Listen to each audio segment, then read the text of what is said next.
biggest mistake I ever made in security. Go. Early in my career, thinking that the security team was the de facto security expert in any situation. And when there was disagreement between developers and the security team, clearly the security team was right. And that was obviously not always the case. And I learned very quickly that security teams have different incentives and motivations, and maybe being the best at security is not one of them. It's time to begin the CISO Series podcast.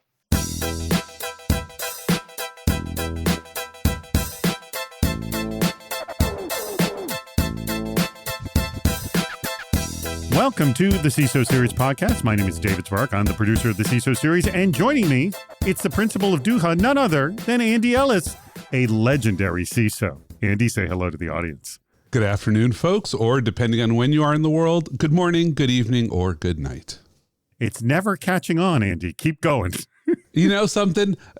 50% of hosts on this show use that introduction. No, more like 25% because 33%. I take it. There's two hosts, and then we have guest co-hosts every now and then. Yeah, 33% because Steve doesn't count.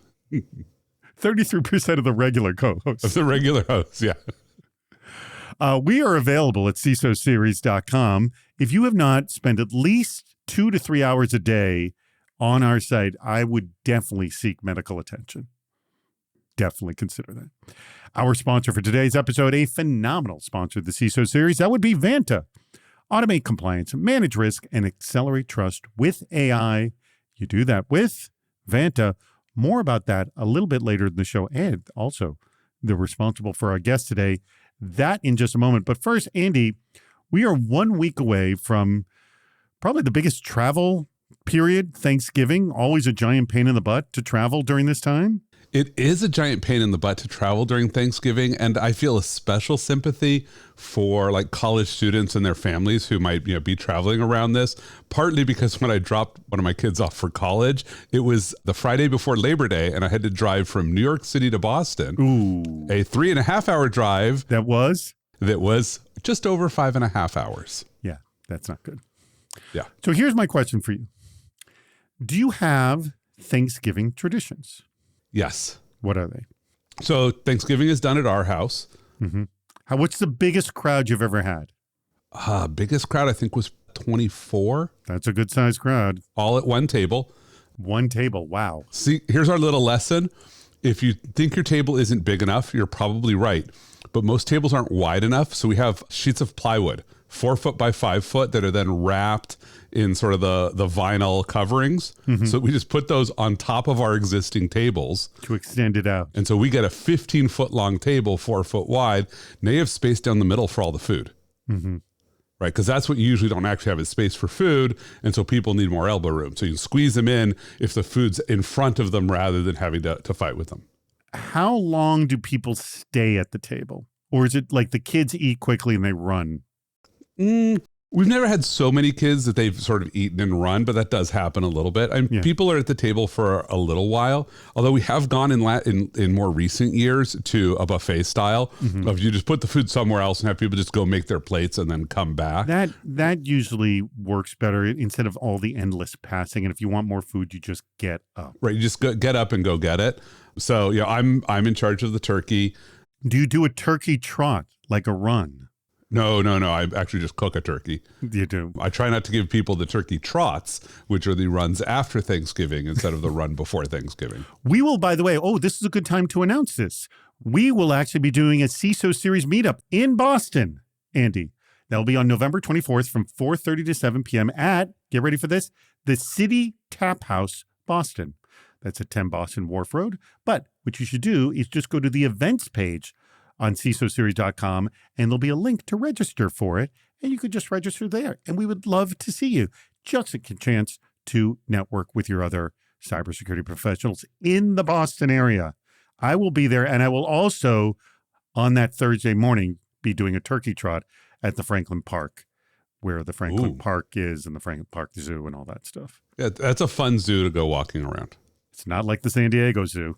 No. It's not like one of these big, amazing, over-the-top zoos. It's like very much a classical city zoo. Yes, it is. All right, let's get our guest in on the show.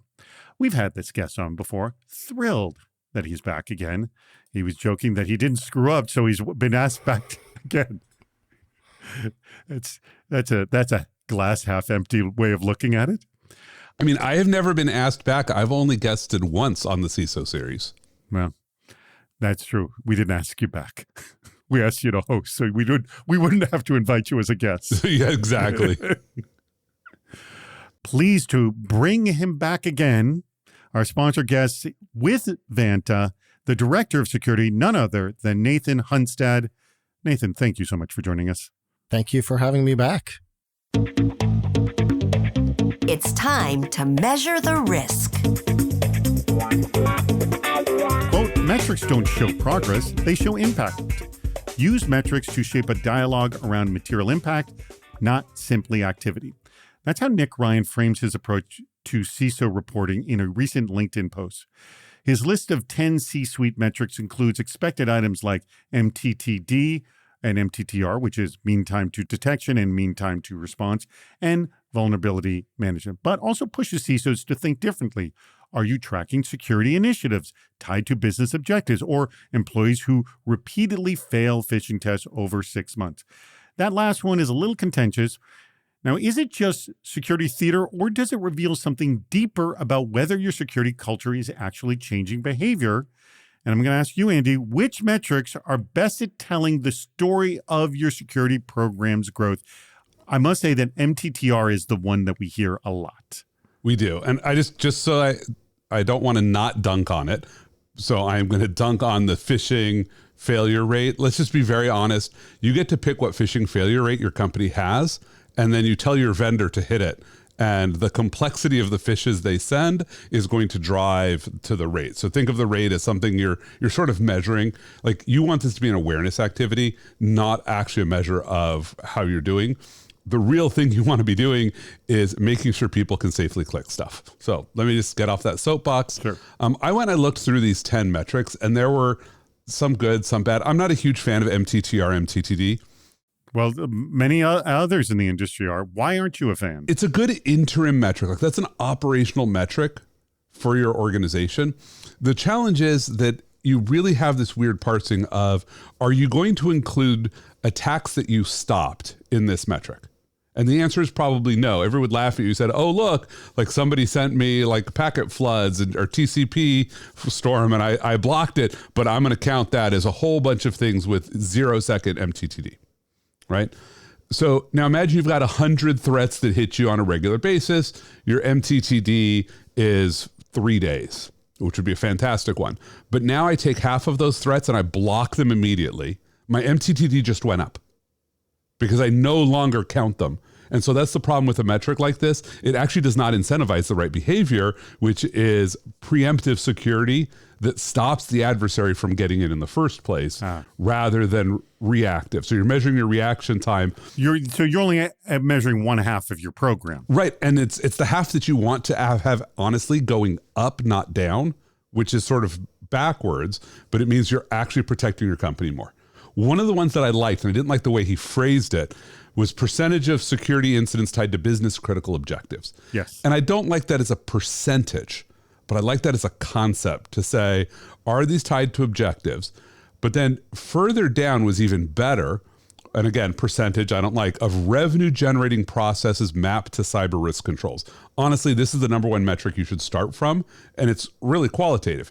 You should be able to walk into a board and say, we are a business that sells X. Because we're a business, we have a bunch of threats to our corporation, phishing, business email compromise, all of these things. Here's what we're doing about those. Because we produce X, we have additional risk. Like if I'm Vanta, one of my risks is I have all the data about a whole bunch of customers. So I am sure that Nathan talks about like, how are we protecting customer data? You should be tying all of your risk controls back to the fundamental unacceptable losses of the business. Easiest way to do that is start from how you generate revenue. You exist, you sell a product, and you have customers. Good point. All right. Yeah, absolutely agree with that. And the most important metrics that we have are all about tying back to business objectives. And we tie things like security team activities to the revenue we have brought in by filling out questionnaires that our customers send us or meeting with them to talk about a security program.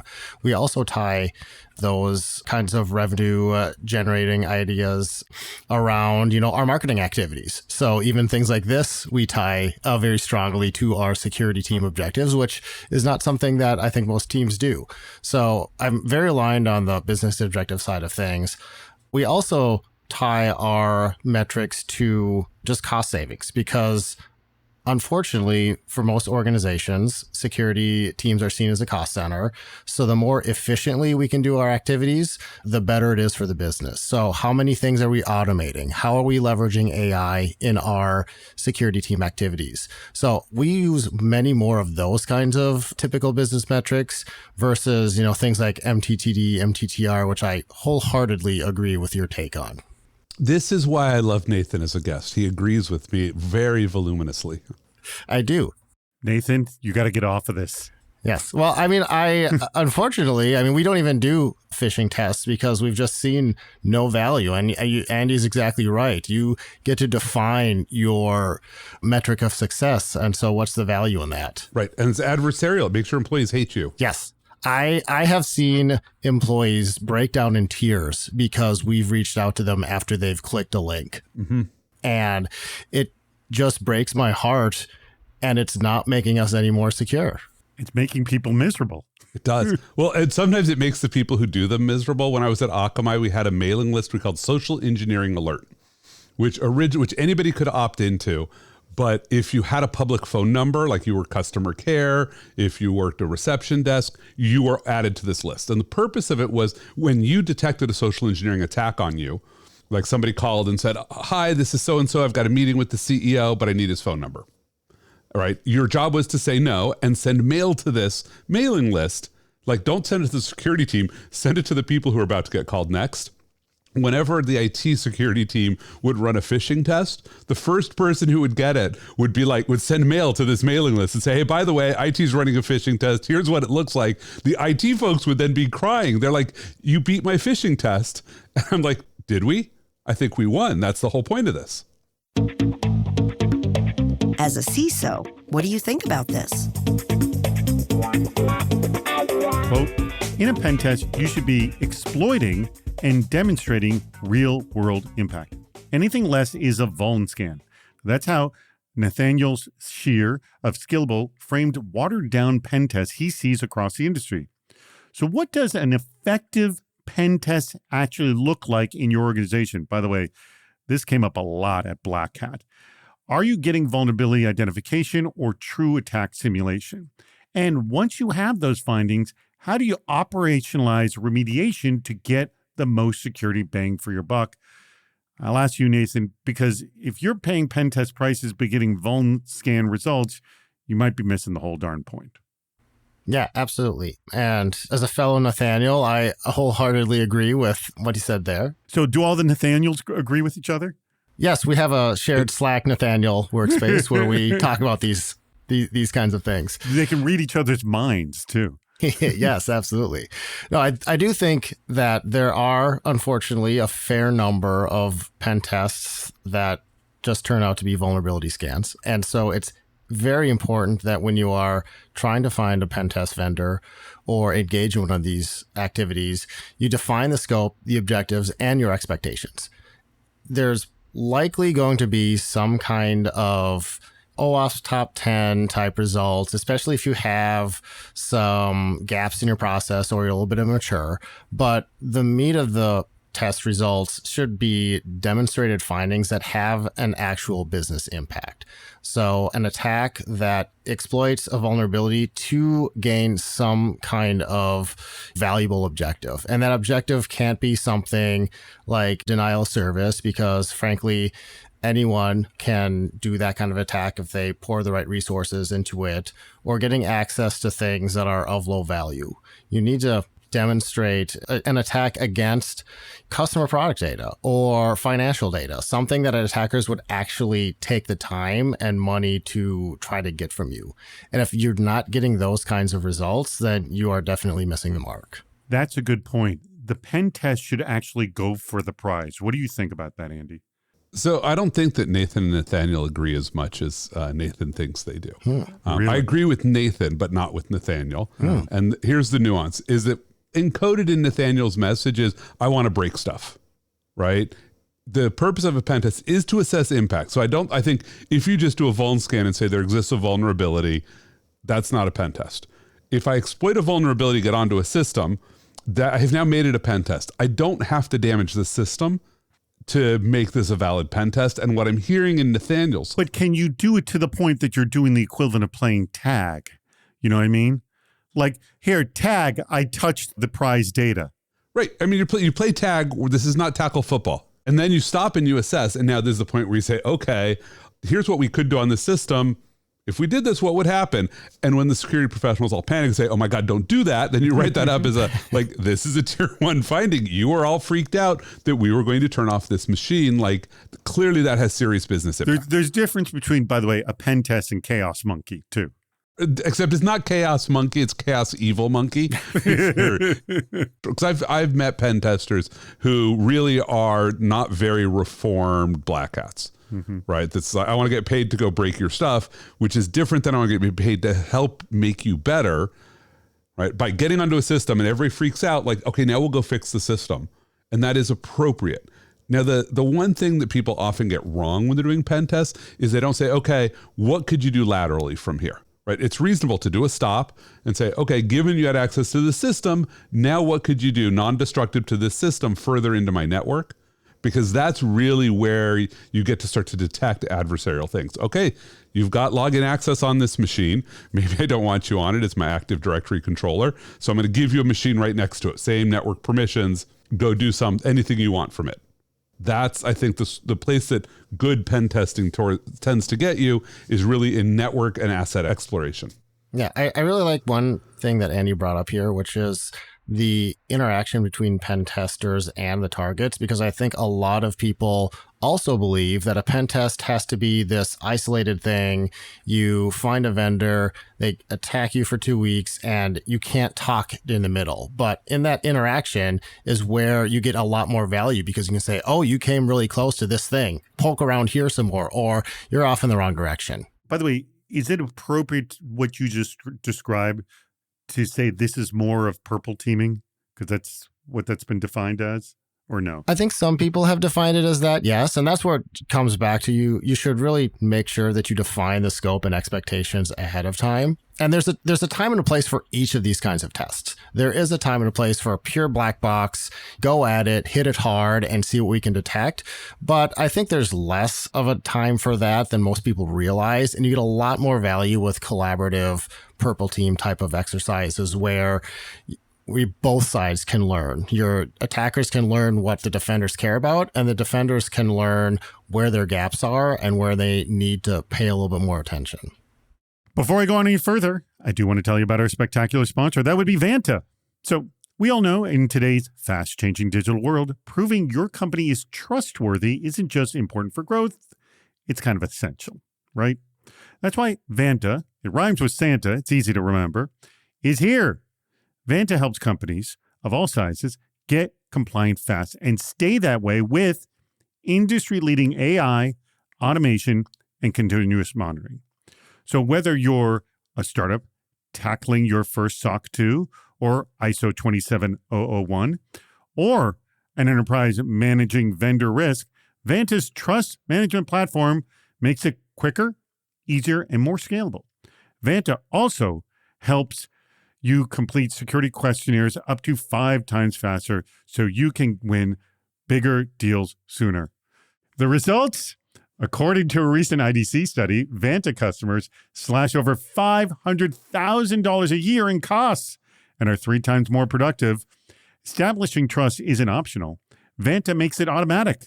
Visit their website, vanta.com, Vanta.com/CISO. And I want you to remember the /CISO part. You remember Vanta.com. You remember I told you it rhymes with Santa because they bring you gifts in a giant red bag and they come down a chimney? That's not what they do, but that's how I picture it.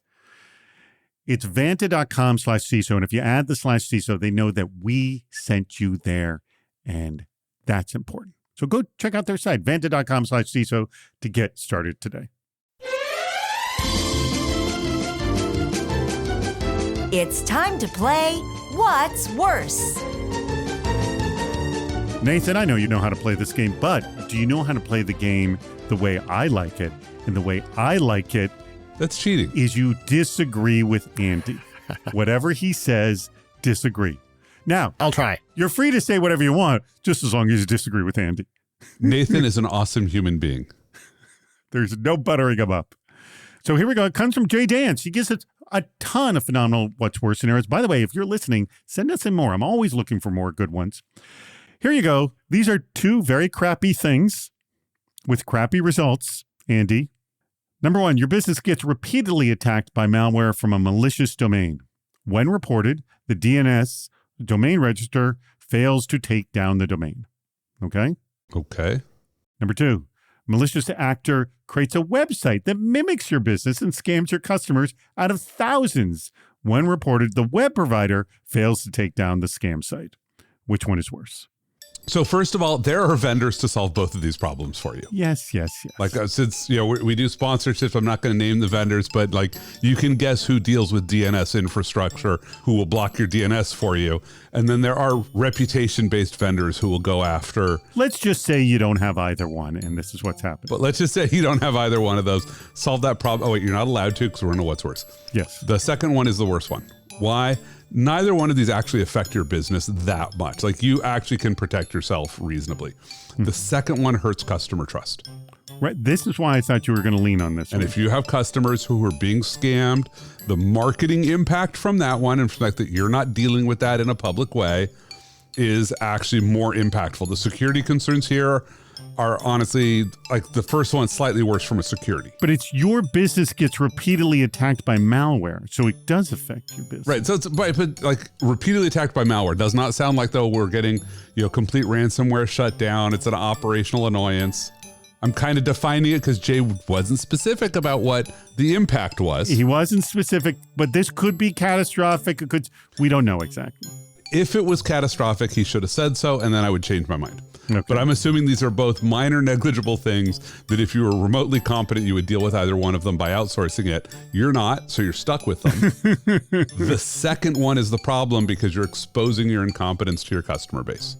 But the thing is, it's a malicious actor and it scams your customers out of thousands, which is awful, but you're not doing it. The other one is on your site. Yeah, but if your customer's being scammed out of... You didn't deal with it on your own site. So legitimate customers are coming to your site and they're having problems. I know what you're trying to do, David. You're trying to convince Nathan. So I get my counterbalance here, which is this. I've had my vendors and customers scammed out of money by somebody who pretended to be me. Mm-hmm. And you know, at the end of the day, who paid for that? I did. Well, you're being very kind. Because otherwise, the reputational harm of this small vendor who lost $10,000 compared to a $2 billion company, massive. So we ate it, right? Because either that or we're losing more than $10,000 in reputation when they go tell people, hey, don't do business with this company because they won't make you whole. All right. Nathan, we're throwing this to you. Do you agree or disagree with Andy? Yeah. You know, David, I'd really like to help you out and not agree with Andy, but I have to agree with Andy. The second one is... For the same reasons? For the same reasons, yes. And I mean, it really comes down to customer trust. Mm-hmm. And if you lose that, that's going to be far more detrimental to your business than if you're getting repeatedly attacked by malware. I mean, I would quibble with the first scenario as well to say if you're getting repeatedly attacked by malware and you just can't find any compensating controls to deal with that. Yeah, I mean, do you even have a security team? So we're assuming both situations are incompetent. Yes. Well, right, but the challenge of the second one is like the adversary could just move and it's painful. But look, both of these outsource the problem. Yes. Like buy a proactive, preemptive DNS service to deal with the first one, to just filter out domains for you. Second one is the reputation monitoring services that will go chase these people down and chase down their vendors. I mean, honestly, for the first one, you can just, if you can't do anything else and can't find a vendor, just sinkhole it in your host file. I know. Please, enough. No, more. Today's topic in Please Enough, No More is AI in security operations. By the way, I came back from Black Hat, and I think I might have mentioned this in a previous show, but I heard it multiple times. There was no oxygen for anything that was not AI at Black Hat. There was just nothing. Hey, in fairness, only 100 vendors, no, it was 111 vendors, I think, mentioned AI on their booths out of 359. That's on their booth, but on their booth. Trust me, it was mentioned elsewhere, but that's the headliners of it. Yeah, it's like having a business not connected to the internet. That's kind of the level of it at this point. All right, so Andy, I'm going to ask you, what have you heard enough about with AI in security operations, and what do you want to hear a lot more? So I am tired of hearing about LLMs are just going to replace the security operations staff. Like LLMs might replace their training. But if you want to replace tier 1 and tier 2 staff, you're not replacing them with LLMs. You need to replace them with automation. You might have LLMs build automation, but the expense that people are going through for unreliable actors, which is the definition of an LLM, right? We're going to say, oh, we're going to hand to an LLM, like it sees the alert and it'll go deal with it. No, it's like have an LLM that might train an automation stack that will see an alert, knows what to do the right things, but you want repeatability in operations. LLMs are the antithesis of repeatability. So stop telling me that your LLM is going to replace my tier 1 person. That's a really good point, because you can literally ask a question of an LLM and then 5 seconds later ask the same question, get a completely different answer. Exactly. Mm-hmm. Yes. Very good point. All right.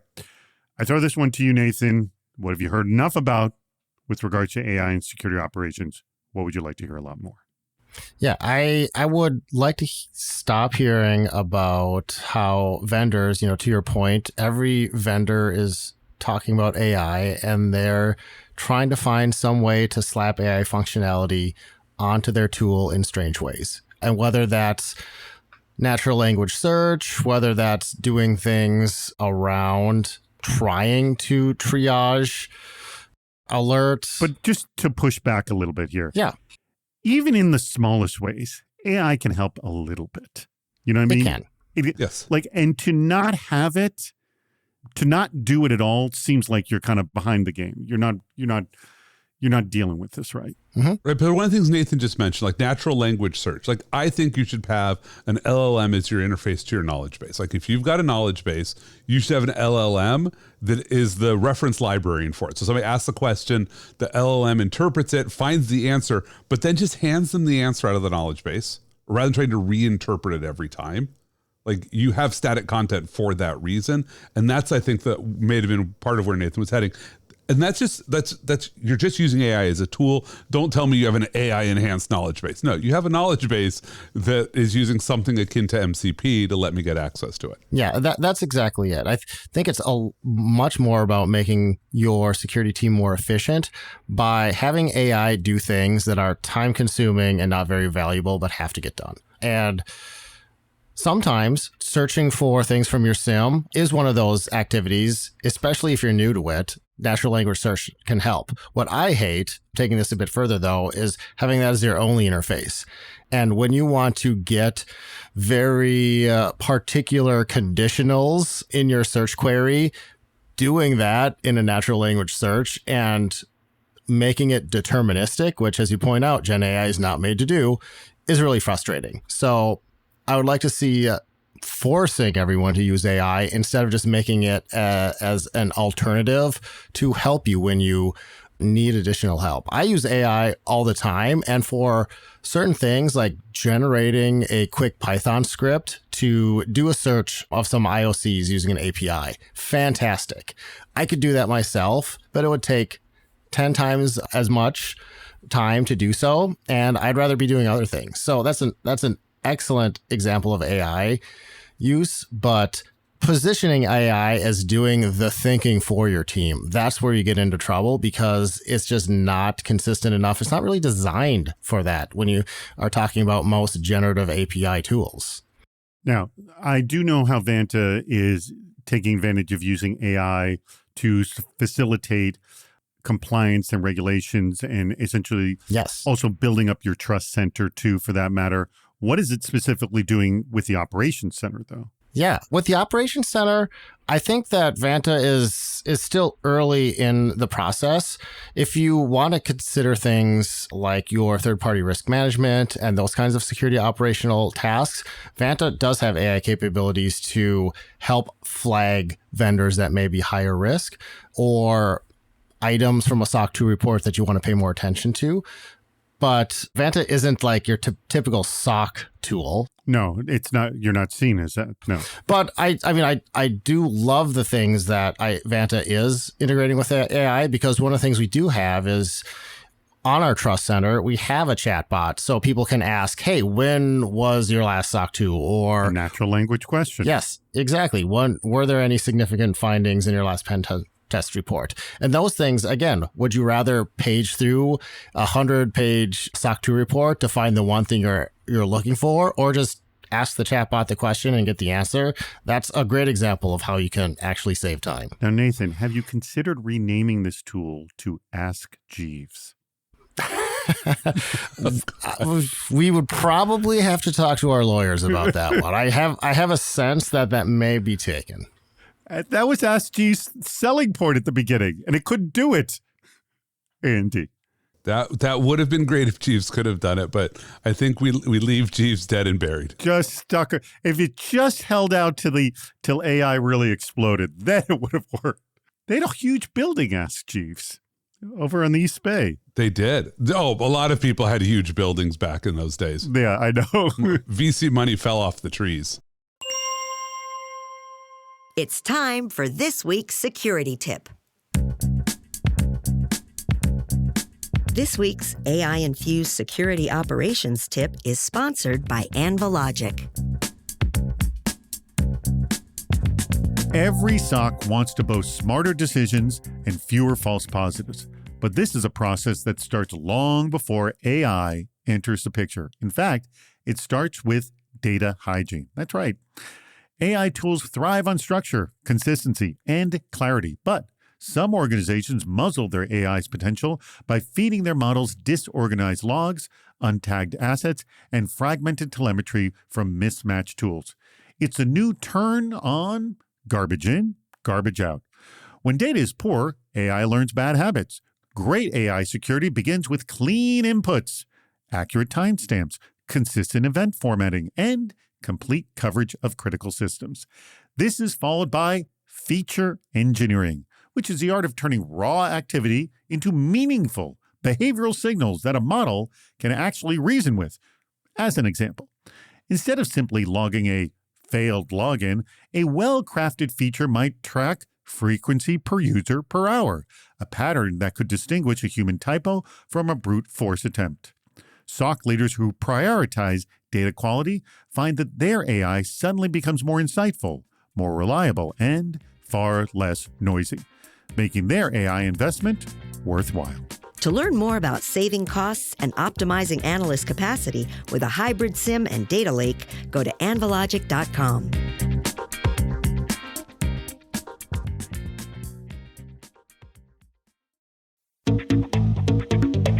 What works? What's not working? Threat intelligence seems like it should be a cornerstone of any mature security program. Yet the numbers tell a very different story. A recent CSO Online piece highlights that while 93% of CISOs are concerned about dark web threats, 21% have no threat intelligence capability at all, and 46% don't regularly consume threat intel reports. The issue isn't access to intelligence, it's operationalizing it effectively. Yes, we have seen this.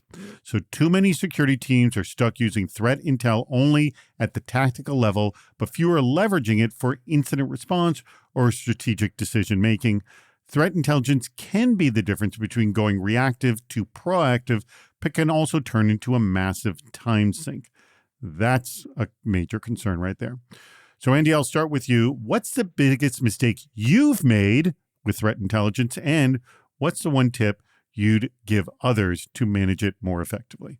Ooh, that's a really hard one. So the biggest challenge of threat intelligence is thinking that the intelligence you have gathered, and the big mistake I've made, tried to sell it, that other people would also find it valuable. Mm-hmm. But that's the single biggest thing is threat intelligence has so much to you context that matters that once you divorce it from that context, which you have to do.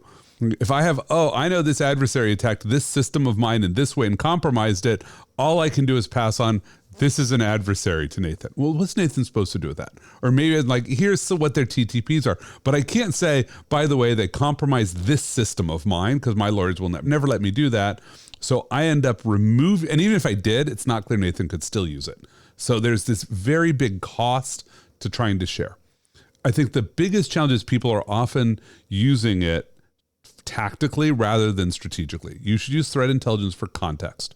Now, you should have somebody who's out trolling the dark web looking for people specifically trying to attack you. Like that's very tactical, actionable.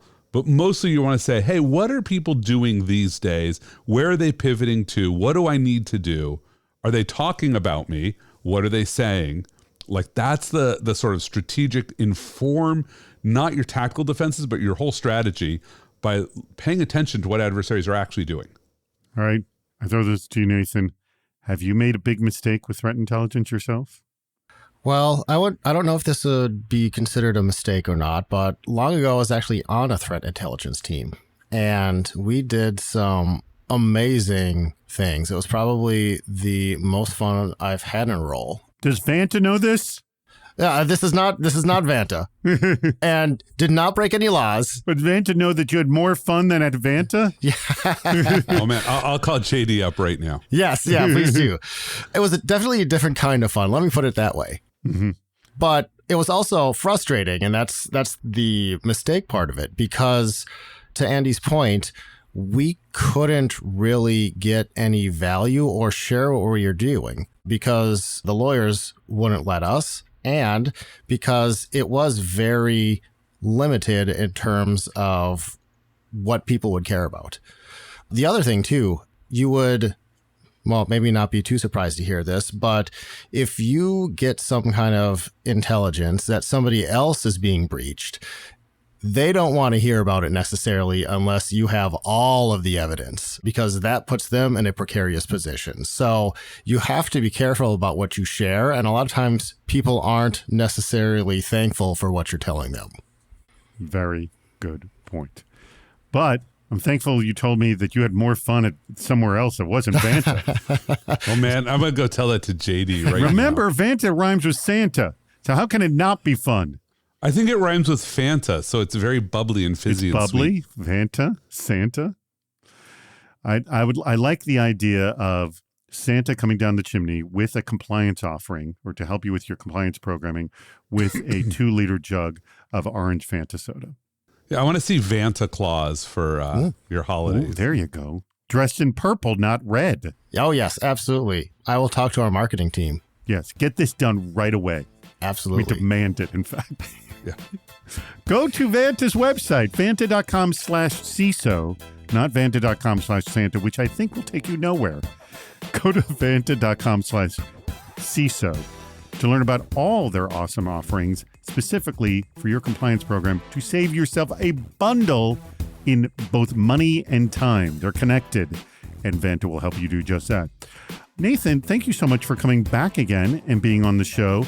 Are you hiring over at Vanta, and will you make it a more fun environment when someone comes and joins?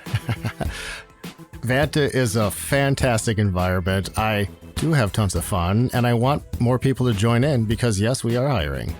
Awesome. So I'm assuming there's like a job board on Vanta.com?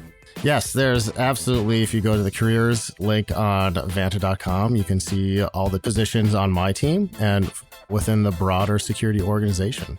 And we will have a link to Nathan's profile. I'm assuming people can reach out to you, yes? Yes, absolutely. Please do. And please mention that you heard me on the CISO podcast, and I will absolutely add you. Yes, that is very key. Go to vanta.com/CISO, contact Nathan, tell him you heard him on the show. Is there anything else you would like to say about Vanta before we wrap this up? No, I am very happy to be at Vanta, and I think we are doing awesome things in AI. And I've been at Vanta for a year and a half. It's changed so much, and I can't wait to see where we're going. Well, because AI has changed a lot too. Yes, it has changed so much. Absolutely. Little do you know, David, but Nathan is actually a deep fake of the previous Nathan. He is actually just an AI. Really? We've had the deep fake Nathan this entire time? I'm 100% fooled. That's why he agreed with me as I got to program that into the model. You must agree with Andy. Hey, you're going to need to work on some prompt injection attacks to change that. Oh, I definitely will. I will definitely have to work on that. For the next episode, thank you, everybody. We greatly appreciate your contributions and for listening to the CISO Series podcast. That wraps up another episode. If you haven't subscribed to the podcast, please do. We have lots more shows on our website, CISOseries.com. Please join us on Fridays for our live shows, Super Cyber Friday, our virtual meetup, and Cybersecurity Headlines Week in Review. This show thrives on your input. Go to the Participate menu on our site for plenty of ways to get involved, including recording a question or a comment for the show. If you're interested in sponsoring the podcast, contact David Spark directly at david@cisoseries.com. Thank you for listening to the CISO Series podcast.